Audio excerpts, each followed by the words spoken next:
ہمارا امام زندگی میں جا بھی ہمیں ہمارے ساتھ ہو اور ہماری کوئی حرکت ایسی نہ ہو، یہ انتظار ہے۔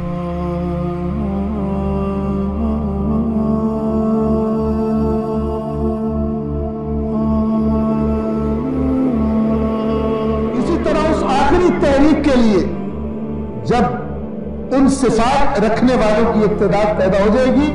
کہ جو اللہ تبارک و تعالی سب سے بہتر جانتا ہے، جہاں اس رحمت کا نزول ہونا ہے جن پر، وہ جب موجود ہو جائیں گے اللہ ایک لمحے کی بھی دیر نہیں کرے گا۔ یہ بڑی ناسمجھی ہے کہ ہم امام کے ظہور کے لیے وہ نشانی بن گئی، وہ ادھر بچہ مر گیا مدینے میں قتل ہو گیا، نشانی آ گئی ظہور ہونے والا ہے، ادھر آندھی چل گئی ظہور ہونے والا ہے، ادھر زلزلہ آ گیا، ادھر فلانا بادشاہ مر گیا۔ اپنے آپ کو نہیں دیکھ لے کہ سب سے بڑی رکاوٹ خود ہو۔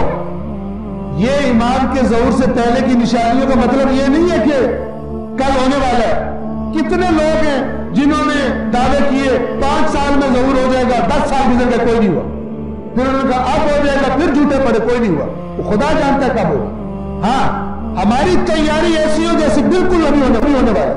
حق یہ بنتا ہے، اور اس تیاری کے لیے اپنے اندر صفات وہ پیدا کریں، اور ان میں سب سے پہلی صفت کہ آپ کے ہمارے دلوں میں دین دنیا پر غالب ہو،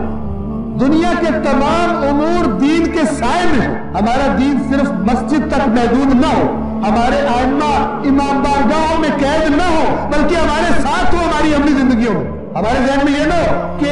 امام سے رابطہ تو امام بارگاہ میں ہوتا ہے، بلکہ ہمارا امام زندگی میں جا بھی ہمیں ہمارے ساتھ ہو اور ہماری کوئی حرکت ایسی نہ ہو، یہ انتظار ہے۔